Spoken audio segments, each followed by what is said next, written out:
மீசா டிவியின் தமிழ் பேசும் உறவுகளை அன்போடு வரவேற்றுக் கொள்கிறோம்.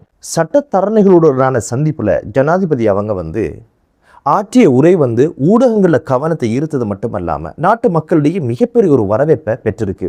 அந்த உரையில ஒரு தலைவருக்கான அனைத்து ஆளுமைகளும் இருக்கிறத பார்க்க முடிந்தது. சட்டத்தரணிகள் சங்கத்தினுடைய உறுப்பினர்கள்லாம் அமர்ந்ததுக்கு பிற்பாடு 1 மணிக்கு இந்த கூட்டம் நடப்பதாக நான் அறிவிச்சிருந்தேன். ஆனால் 10 மணிக்கு அறிக்கைகளை விட்டுருக்கீங்க. அந்த அறிக்கைகளை இந்த கூட்டத்தில் என்னென்ன விஷயங்கள் பேசப்பட போகுது அப்படின்ற அனைத்து உள்ளடக்கங்களும் இருந்ததை பார்க்க முடிந்தது. ஒரு கூட்டத்துக்கு வரும் பொழுது ஒரு தீர்மானத்தோட வாரது ஆரோக்கியம் இல்லை. திறந்த மனதோட நான் வந்திருக்கிறேன். அப்போதுதான் நல்ல பல ஆலோசனைகள் பெறப்பட முடியும், அதனூடாக நல்ல பல நன்மைகளை அடைய முடியும், இலக்குகளை தொட முடியும் அப்படின்னு சொல்லியிருந்தாரு. ஆனால் ஒரு தீர்மானத்தோட ஒரு கூட்டத்தில் அமர்வது என்பது ஆரோக்கியம் இல்லை. கூட்டம் முடிஞ்சதுக்கு பின்னால ஆலோசனை பெறப்பட்டதுக்கு பின்னால எவ்வகையான கருத்துக்களையும் பகிர்ந்து கொள்வதற்கு எந்த ஆட்சேபனையும் கிடையாது. ஆனால் தீர்மானத்தில் உட்கார்ந்து பேசுறது என்பது ஒரு ஆரோக்கியமான விஷயமா இருக்காது அப்படின்ற ஒரு விஷயத்தை சொன்னாரு. இங்கே யாரையும் நான் தனிப்பட்ட முறையில் அணுகுவதற்கோ கவனிப்பதற்கோ கிடையாது. நீங்கள் ஒரு சங்கத்தினுடைய அல்லது ஒரு அமைப்பினுடைய பிரதிநிதிகளாகத்தான் இங்கே வந்திருக்கிறீங்க. உங்களுடைய கருத்துக்களை எல்லாம் நான் உள்வாங்கிக் கொள்வேன். தனிப்பட்ட முறையில் யாரையுமே நான் கவனிப்பதற்கு இல்லை அப்படின்னு ஒரு விஷயத்தை ஆரம்பத்தில் சொல்லிட்டாரு. முதலாவது எங்கிருந்து தொடங்கினார் அப்படின்னு கேட்டீங்கன்னா, உப்புல் சாருடைய அந்த சவாலில் இருந்து தொடங்குறேன் அப்படின்னு சொல்லியிருந்தாரு.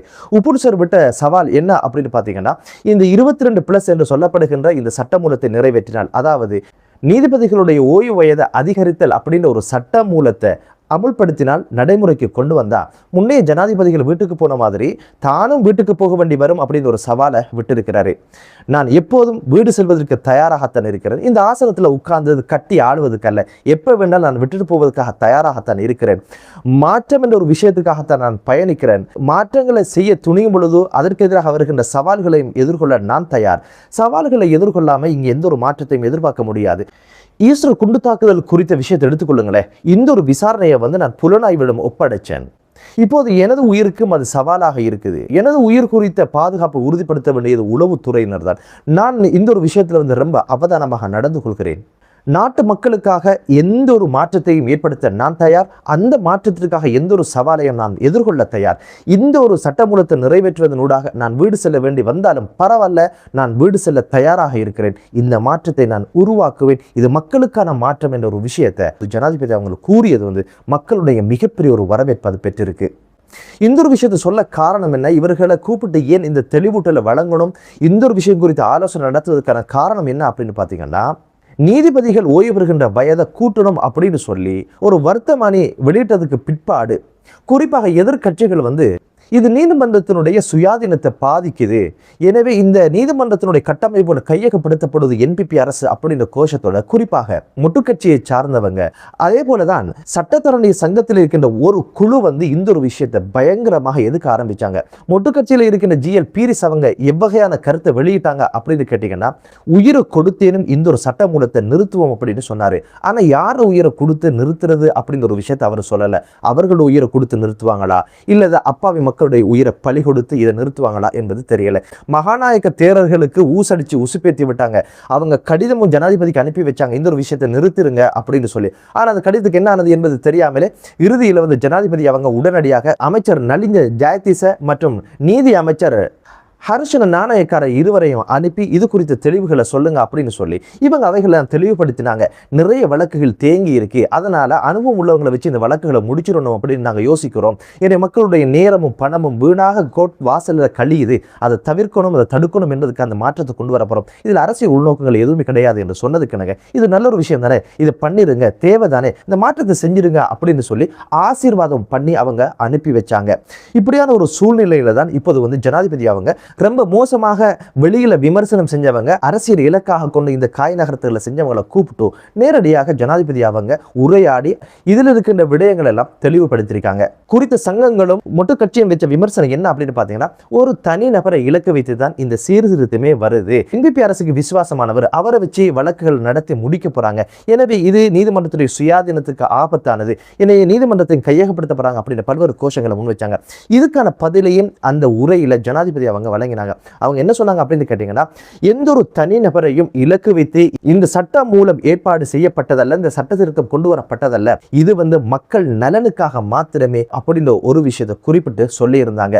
நிறைவேற்று அதிகாரம் கொண்ட ஜனாதிபதி அப்படின்னு எனக்கு இருக்கின்ற அதிகாரத்தை அரசியல் அமைப்பை தாண்டி நான் ஒருபோதும் பிரயோகிப்பதில்லை, பிரயோகிக்க போவதும் இல்லை, இதுவரைக்கும் நான் பிரயோகித்ததும் இல்லை. ஒரு தனி நபரை இலக்கு வைத்து எந்த ஒரு நடவடிக்கையும் செய்யக்கூடாது என்பதில் நான் குறியாக இருக்கிறேன் என்ற வாக்குறுதியையும் சொல்லியிருந்தாங்க.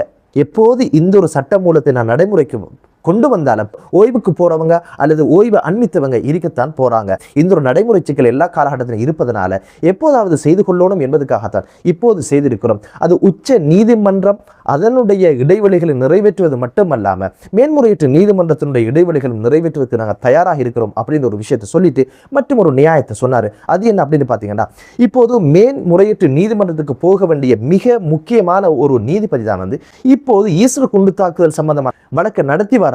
அவரோடு இணைந்து இன்னும் 2 நீதிபதிகள் அந்த வழக்குல இருக்கிறாங்க. அந்த ஒரு வழக்கு கிட்டத்தட்ட 23,000 குற்றச்சாட்டுகள், 3,000 சாட்சிகள். இப்போது இந்த ஒரு வழக்கை கூடிய சீக்கிரம் நிறைவுக்கு கொண்டு வர வேண்டிய தேவை இருக்குது. அதனால இந்த நீதிபதியை மேன்முறையீட்டு நீதிமன்றத்துக்கு நாங்கள் அனுப்பி வச்சுட்டோமாக இருந்தோம். இந்த வழக்குக்கு என்ன ஆவது? மிகப்பெரிய ஒரு எதிர்பார்ப்பை ஏற்படுத்திய ஒரு வழக்கு தான் ஈஸ்வர குண்டு தாக்குதல். இந்த பாதிக்கப்பட்ட மக்களுக்கு எப்போது நீதி கிடைப்பது? அதனால தான் இந்த ஒரு சவாலை நாங்கள் கையில் எடுத்திருக்கிறோம் அப்படின்னு ஒரு நியாயத்தையும் ஜனாதிபதி அவங்க சொன்னாங்க.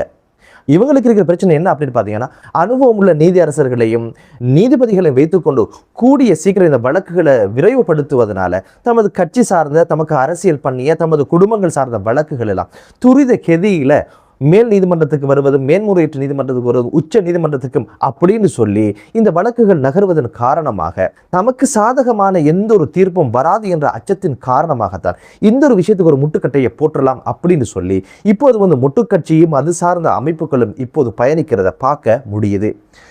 ஜனாதிபதியினுடைய தீர்மானமும் ஜனாதிபதியினுடைய முனைப்பு என்னவா இருக்கு அப்படின்னு கேட்டீங்கன்னா, ஆயிரக்கணக்கில் தேங்கி இருக்கின்ற வழக்குகளை நிறைவுக்கு கொண்டு வரணும், மக்கள் வழக்கு அப்படின்னு சொல்லி நேரங்களை விரயமாக்குவதும் பணங்களை விரயமாக்குவதும், இதுக்கு முற்றுப்புள்ளி வைக்கணும், கூடிய சீக்கிரம் வழக்கு தீர்ப்புகள் அவைகள் நிறைவுக்கு கொண்டு வரணும் என்பதனால்தான் இந்த ஒரு மாற்றத்தை ஏற்படுத்த நினைக்கிறாங்க. தூங்குறவனை எழுப்புறது லேசி, ஆனா தூங்குறவ மாதிரி பாசாங்க செய்யறவங்களை எழுப்புறது கஷ்டம் இல்லையா? வெளியே போய் மீண்டும் பழைய பல்லவியை பாட ஆரம்பிச்சிருக்காங்க. இதே கூட்டத்தில் மற்றொரு விஷயத்தை தெளிவுபடுத்தினாங்க. அது என்ன அப்படின்னு பார்த்தீங்கன்னா, வழக்குகளுடைய தேக்க நிலைக்கு காரணம் வழக்கு தாக்கல் செய்யப்பட்டதுக்கு பின்னால் அதை தொடரப்படுவதில் இருக்கின்ற சிக்கலா அல்லது விசாரணைகளை மேற்கொண்டு வழக்கு தாக்கல் செய்வதில் இருக்கின்ற சிக்கலா அப்படின்னு ஒரு விஷயத்தை விளங்கப்படுத்தும் பொழுது ஜனாதிபதி அவங்க என்ன சொன்னாங்க அப்படின்னு கேட்டீங்கன்னா, விசாரணை நடத்தி வழக்கை தாக்கல் செய்வதில் தான் தாமதம் ஏற்படுது. இதுக்கான காரணம் ஆளணி பற்றாக்குறை இருப்பதனால ஒரு லஞ்ச ஊழல் சம்பந்தமான ஒரு புகார் அளிப்பதற்கு தலைநகருக்கு வர வேண்டிய ஒரு சூழ்நிலைக்கு, அதனால நாடு தழுவி லஞ்ச ஊழல் ஆணைக்குழுவுக்குரிய 24 காரியாலயங்களை திறப்பதற்கும் அதில் ஊழியர்களாக பணியாற்றுவதற்கு கிட்டத்தட்ட 373 பேரை உள்வாங்கிக் கொள்வதற்கான ஒப்புதலையும் வழங்கியதாகவும், இவர்களுடைய சம்பள திட்டம் சாதாரண அரச ஊழியர்களை விட அதிகம் கொடுக்கணும் அப்படின்னு ஒரு விஷயத்தை சொன்னது மட்டுமல்லாம, போலீஸ் தரப்பில் இருக்கின்ற குறைபாடுகளையும் இடைவெளிகள் நிறைவேற்றுவதற்கான ஏற்பாடுகளும் செய்திருப்பதாகவும், கிட்டத்தட்ட 1,02,000 பேர் செய்ய வேண்டிய வேலையை இப்போதைக்கு 60,000 பேர் மேற்கொள்வதுதான் இந்த தாமதத்துக்கான காரணமாக இருக்குது. எனவே மேலதிகமாக இந்த பணிக்கும் ஆட்களை சேர்த்துக் கொள்வதற்கான ஒப்புதலை நான் வழங்கியிருக்கிறேன். இந்த நீதிமன்றம் சார்ந்த இந்த அரசியல் அமைப்பு சீர்திருத்தம் என்பது தனி மனிதனை இலக்கு வைத்தது கிடையாது. என்ன பொறுத்த மட்டில் நீதிமன்றத்தினுடைய கட்டமைப்பை அடுத்த கட்டத்துக்கு நகர்த்துகின்ற, அடுத்த கட்டத்துக்கு மேம்படுத்துகின்ற, உயர்த்துகின்ற ஒரு விடயமாகத்தான் நான் பார்க்கிறேன் அப்படின்ற ஒரு விஷயத்தை சொல்லி இதுல நிறைய விடயங்களை பேசியிருந்தார். என்னதான் இருந்தாலும் உண்மையிலே இந்த ஒரு அரசு நாட்டில் நல்லது நடக்கணும், மக்களுக்கு அந்த நலவுகள் போய் சேரணும் அப்படின்னு ஒரு விஷயத்த ரொம்ப குறியா இருக்குது. ஜனாதிபதி கடந்த காலங்களில் ஒரு உரையில சொன்ன ஒரு விஷயம் தான் நாட்டில் ஏற்படுகின்ற நலவுகள் கடந்த காலங்களில் அரசியல்வாதிகளுக்கும் அரசவாதிகளுடைய குடும்பங்களை தான் போய் சேர்ந்தது. ஆனா எமது அரசுல நாட்டில் ஏற்படுகின்ற அனைத்து நலன்களும் அடிமட்ட பிரஜைகளையும் போய் சேரணும் என்பதில் நாங்கள் குறியாக இருக்கிறோம் அப்படின்ற ஒரு விஷயத்தை சொல்லியிருந்தாரு. உண்மையிலே இப்போது ஆரோக்கியமான ஒரு விடயமாக பார்க்கப்பட்ட ஒரு விஷயம் என்ன அப்படின்னு பார்த்தீங்கன்னா, ஒரு ஜனாதிபதி ஒரு சட்டத்தை நிறைவேற்றுவதற்கான முயற்சிகள் எடுக்கும் பொழுது அதை விமர்சிப்பவர்களை கூப்பிட்டு எதிரெதிரை உட்கார வச்சு ஆலோசனை சொல்லி, புத்திமதி சொல்லி, இதில் என்னென்ன விஷயங்கள் இருக்குதுன்னு சொல்லி பரஸ்பர கருத்தாடல் நடத்துவது என்பது ஒரு ஆரோக்கியமான ஒரு விஷயம், ஒரு முன்னேற்றகரமான ஒரு விஷயம். ஜனநாயகம் இன்னும் உயிரோடு இருப்பது என்பதற்கான மிகப்பெரிய ஒரு சான்று.